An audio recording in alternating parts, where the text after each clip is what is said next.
It's time. It's episode 57. Mark Watson, international sporting commentator and broadcaster of much note. We've known each other for a very long time. We do this podcast every Tuesday. We've got a lot to talk about. Hawke's Bay, the Ranfurly Shield, and drugs being snorted off it, allegedly. You've been coaching water polo. I want to ask you all about that. The All Blacks are back, baby, after smacking Italy, the NRL Grand Final. Is this friggin' Rugby World Cup ever going to end? Because it just goes on. And why can't they play every day? Liverpool, Spurs, VAR. And the fact that now we're just so suffocated by technology and it is wrecking so many sports. Apologise to me! Let's kick it off, though, with story du jour. Certainly was yesterday. We've also had on the program Jay Campbell, CEO of Hawke's Bay Rugby, and I thought he was good, mate. What I was hoping was that he would put all of this on the players, hang it round their necks and say, you losers have done this. It's up to you to fix it. There's a couple of things that are frustrating for me. That they're not drug testing any of the players, which I think is an absolute failure from both New Zealand Rugby and Drug Sport New Zealand. They should have been up there within an hour. And that thing should be swabbed, and we know it won't be. And I'm listening to Steve Lancaster from New Zealand Rugby. It's, the processes and the employment contracts. Mate, all of these guys should be drug tested. Do you concur with that? Oh, look, 100%, absolutely. Now, I read articles today that potentially could be plaster from previous fixes on the Ranfurly Shield. Clearly, I think most people think that it's probably cocaine, or that's the perception. And now, whether that perception's right or wrong, everybody's thinking that you need to address it. This is New Zealand Rugby are so, aren't they, when it comes to the All Blacks, they're so precious about the way they're perceived, and they manufacture and manipulate everything to make sure just all the good stuff gets out there. As you've mentioned previously, laying jerseys for those fallen men in France during World War I and all that stuff. Well, hang on a minute. This is a major, major PR disaster here. And yes, all of the players should be drug tested. All of those players should be stood down for a week. Do not tell me this Ranfurly Shield, it was an accident and it fell on the kitchen no one floor. believes that, mate. Come on. Rubbish. No one believes that for one moment. But look, another issue here for me, though, Martin, is what is it with rugby players? I thought we were past this, where these so-called professionals or semi-professional athletes win something and feel like they need to go out on a big bender when there's still lots of the season to go, when there's still the playoffs to go. Why is this allowed to happen? We've got our exercise physiologists, we've got our dietitian, we've got our sports doctors, we've got these world-class trainers, and we've got everything in there to try and because of this, Mark, you've just answered your own question, because they are so mollycoddled and they have so many people, managers upon managers, and every one of them is blowing smoke up their backsides, and they're like spoiled kids, mate. No one's ever sat them down and said, listen, you're an adult, behave like an adult, and the consequences of your adult behaviour are this. You're going to get a drug conviction, which means you can't leave the country. From now, this is what needs to be laid down. You've got children. I mean, at various times, and I've hated doing it, I've had to be an absolute warrior to those kids in terms of punishing them, because they need to know the lesson. No, mate, none of these guys have ever had any, all they've had, and I've done this job for 25 years, mate, is their union and New Zealand Rugby covering things up. And that has been a constant with this sport for my quarter of a century involved in it, and I'm seeing it again. And I'm sitting there looking at it going, nothing has changed and nothing's going to change. And you can paint as many rainbows around the New Zealand Rugby logo as you want, and you can tell us it's all about the women's game. It's not. It's essentially a sport that is played by boneheads and buffheads, mate. And it's never changed, and it won't change. No, Harsh, and I think my point that I was getting to is, here we go, all this resource, all this PowerPoint, look how professional we are, yet the basic message of not going out after a game, not drinking, not being a buffhead still doesn't seem to get through. Yet that is the biggest performance prohibitor of all of them. I did a show a couple of weeks ago and was lucky enough to get a couple of players from out of the Auckland team on.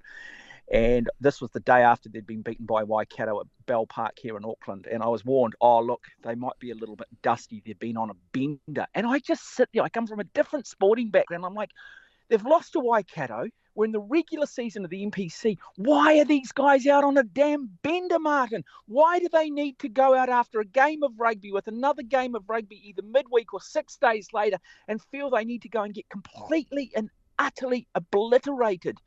People don't realise the effect that alcohol and stuff has in terms of your cognitive function in the days coming. If you've got a slight hamstring strain, all that stuff is anaesthetised through the alcohol, and you've just got greater chance of damaging it.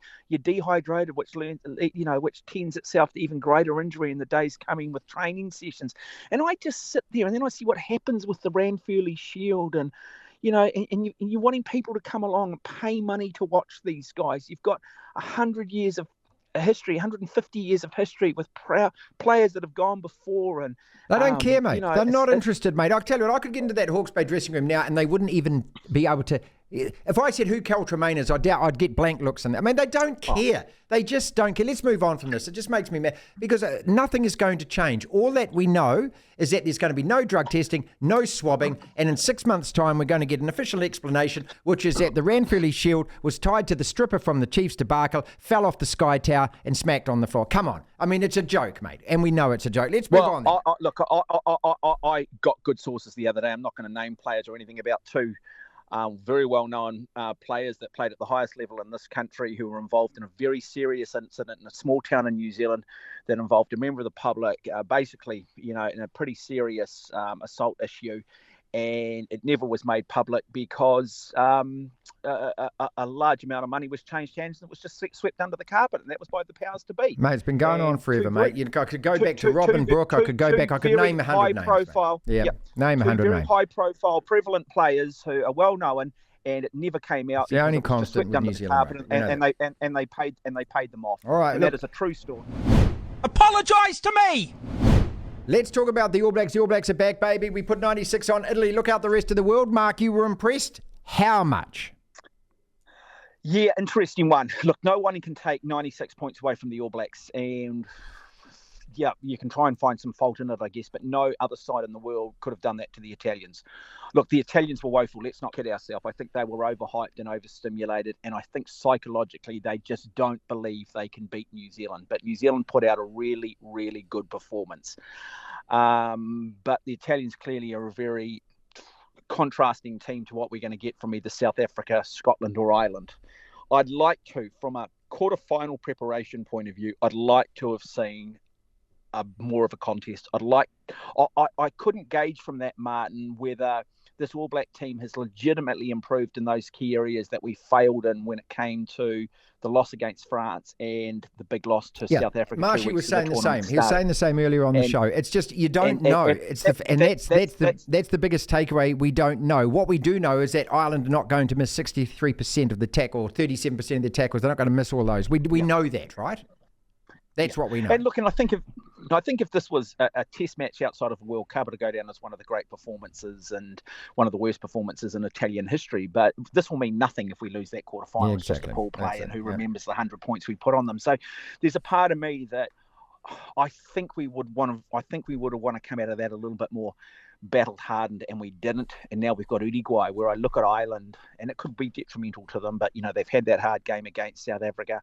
They're going to have a really hard game against Scotland, and they're going to have they're in a mindset, and they're going to be able to they're at that level mentally. And that was my concern, that it was just a bit too easy for the All Blacks, and you can easy to get ahead of yourself. But you still at the same time have to celebrate that All Black performance for what it was. And we have to celebrate it. But the great thing is that the players came out afterwards and say, let's not read too much into that, which gives me a lot of confidence and faith. Apologise to me. The NRL Grand Final. How good? Oh, good. Really good. As good as 2015, as good as 1989, I think. It was interesting. I did a bit of a build-up show, and I went back to the 89 Grand Final with Chicka Ferguson and the likes of Brent Todd playing in that. And, boy, it was just two teams. It was the Balmain Tigers versus Canberra. It was just stacked full of superstars. Then you go back to the Jonathan Thurston Brisbane final back in 2015, and I've got to say, I actually ended up watching Collingwood playing Brisbane in the AFL final on Saturday, and that was just compelling. And that had one of the great finishes too. Very, very close game. Just the 4 points, and it could have gone either way. And very rarely in sport they build something up and it lives up to the hype. And you had the two best teams in the NRL in the final. and you weren't really sure which way this was going to go, and then you suddenly think, oh, Brisbane do have the momentum, they're going to win this, and then you get one of the great comebacks, and that's what sport needs. Totally agree. That's what the NRL delivered. That's what the AFL delivered. I've got to say, particularly the AFL, boy, they do it well. They present it so well, the Australians. I just love the fanaticism, particularly in the AFL. But, look, it's there. It's there in the NRL. And, you go back to the old club songs that were clearly done back in the 1920s, and I've just got such nostalgia running through them. You hear the players talk, particularly in the AFL, like the English, and it's all about the fan. It's all about the fan. And you just look at little old backwater New Zealand and you think, man, we have just got so far to go. Yeah, we do. Hey, but we've made a good start this year. We've fallen so far. We've made a good start this year with the Warriors. The Warriors are starting to grab that. And it's, as we've said previously, it's the first time I have seen it. But yeah, look, I mean, I think we saw Brisbane and Penrith, just two teams that were just that much better than the rest of the NRL. And I think that final put in context, as good as the Warriors are, we've still got some serious progress to make. We've still got to continue to evolve, and we're probably, I think, maybe 2-3 years away from reaching the level that we saw in that grand final. But yeah, just compelling television, wasn't it? Just everything you want. You're on the edge of your seat. You don't know which way this is going to go. I didn't really have an affiliation with either team, to be honest. But yeah, I just enjoyed it for what it was. And it's one of those games, Martin, and I say this with the AFL, and, there's been games, like in all seriousness, when Manchester United beat Bayern to win the Champions League in 99, Liverpool go out and beat AC Milan in 2004, and Barcelona in the semi-final of the Champions League in 2019. They're games where you don't need to be Liverpool fans, you don't need to be Penrith or Broncos fans or Collingwood fans, you just need to be a sports fan to appreciate it. Apologise to me! All right, two quick topics to go. One of them, speaking of Liverpool and that game against Spurs, and now Liverpool saying that the whole of integrity of sport has been called into question. Look, the points aren't going to be shared. The game is not going to be replayed. We've harped on about this. We're going to keep harping on about it because somebody needs to bang a drum. To me, it just comes back now to this obsession we have, and it's what you always say. Human beings, none of us are perfect. We all make mistakes. We have got to accept that the referee will make mistakes like the players make mistakes. The lino's going to make mistakes. I just think we need to remove all of this from it. Goal line technology was great. The offside line is debatable even now with the computer technology. That particular thing on the weekend, the guy on the VAR just got completely confused in his own mind. He thought that a goal had been awarded when in actual fact a goal hadn't been awarded, and he just said play on goal, and he didn't realise. And so, the referee thought that he was saying the wrong. And I mean, it's just a stuffer. But this is because now we are so nervous about getting everything right that we're getting it wrong, even though it's in front of our eyes. And to me, it's insanity, isn't it? You got two people looking at the same thing and coming up with two completely different conclusions when it's so clear and obvious. Is there an answer to this? My answer is to remove the friggin' technology, let the referee call the game, let the linos call the game, and if the ref feels he's got a gut instinct, something's not right, he can then go to the television monitor and look at it like they do in the NFL. Yeah, don't disagree. Look, it's amazing, isn't it? We saw, I think it was the New Zealand women's football team at the World Cup, not being given a goal against Switzerland by the tiniest millimetres of margins being called offside. And yet here you've got a situation with Luis Diaz for Liverpool clearly onside and the goal is not awarded. And how you can get that wrong is just absolutely beyond me, whether it be a breakdown in communication or what. I mean, this is not the Bartercard Cup for Rugby League in Auckland. This is the English Premier League. What's at stake here? A top four, which will come down to probably a point, 2 points, which is worth $100 million to the clubs. This has got huge economic consequences for these decisions getting wrong. I'm with you. I've got no problem with genuine human error. We all get things wrong. No one intentionally does it. You see coaches often, an athlete won't perform. The coach doesn't give them a program because they want them to go wrong. They just didn't quite get it right. But when it comes to the English Premier League, just simply not good enough. Look, I even think, I know you probably think differently, but you do just look at the red card handed out too, and you watch it in full speed. He comes and makes contact with the ball, rolls over the top of the ball, and it looks like a terrible foul. And, and maybe I'm seeing things through Liverpool eyes here, but you hear Jurgen Klopp, and he says it. The game is not played in slow motion. stop slowing everything down. Totally agree. Because it often just works so skewed. How many times do you see a try being given award? He's got downward pressure. You watch it in full speed, and there's no ways. No, look, I totally agree with you, mate. I've always said we see it in real time. I see it in real time. If you're going to watch a replay, you watch it in real time. And if you can't decide, well, then let the referee decide, because it's not the minutiae. We can't do that, mate. All right, final topic. Agreeing on that. It was a red card. It was a blatant red card, by the way. Everyone at Man United saw that and actually said, send the bugger off. Apologise to me! You're coaching water polo. I want to finish on that, because obviously this is something that is highly rewarding for you, that you don't get paid to do. Who are you coaching and why? No, look, I'm actually just coaching my daughter's team at the moment. Great. Look, so my kids are both heavily got involved in water polo. I do commentary for New Zealand water polo, and that sort of happened. I'm not sure how that actually ended up happening, but it's actually had nothing to do with why my kids have got into it. But my kids are right into it, and through that, more of her friends have got into it. But it's amazing how big water polo is at a grassroots level. How strong it is at particular schools and clubs. It's gladiatorial, it's got some niggle in it, but it's a combination between football and basketball. And so we just got the local school out here, Waimalku, and we're just trying to get a team into an intermediate competition next week. And we've got some kids that have played. My daughter's in the under 14 North Harbour Academy.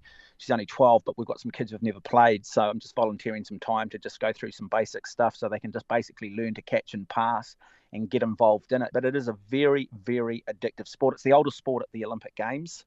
Our women are actually ranked about 9th in the world, and we do have an outside chance of still potentially qualifying next year for Paris on the girls' side. But water polo, particularly in Eastern Europe, it's huge, man. Go back to 56. Go back to that. The Hungarians and the Russians going hard at it. Oh, yeah. Well, you go back to what they call Blood in the Water, which is the most famous game of water polo, played 1956 Melbourne, when the players got out of the pool. The water was actually blood red, and that was because Hungary played Russia, and the two nations had just been at war. And there's a lot that goes on under the water, Martin, I can tell you that. And there's a lot that goes on with the girls. The girls often wear 2 sets of togs because of just the physical nature and the scrapping that goes on under the water. So look, and also I'll say just a bit of a shout out. My daughter and Mirawai were involved in Surf Lifesaving Pool Nationals over the weekend, and we're heavily involved in the surf club out here. And that's another sport, they'll get 2,000 athletes to the New Zealand Surf Lifesaving Championship. So it's the biggest sport in the country no one knows about. You got Corey Hutchings and these wonderful athletes, but no, my daughter, she won her first national title over the weekend. Wow, so we're really proud of her too. She's only 12, and that was in the under 14 level. And look, mate, it's as you've just said, Martin, with your kids, it's the best time of your life. It's the most rewarding. Look, I'm realistic. My kids are 12 and 9, and there's a long way to go. But yeah, look, it's nice to be able to impart some knowledge. I don't think my kids listen to me, but the rest of the team listens to me anyway, Martin. So that's good. Devlin. Yeah, the next rule. The platform.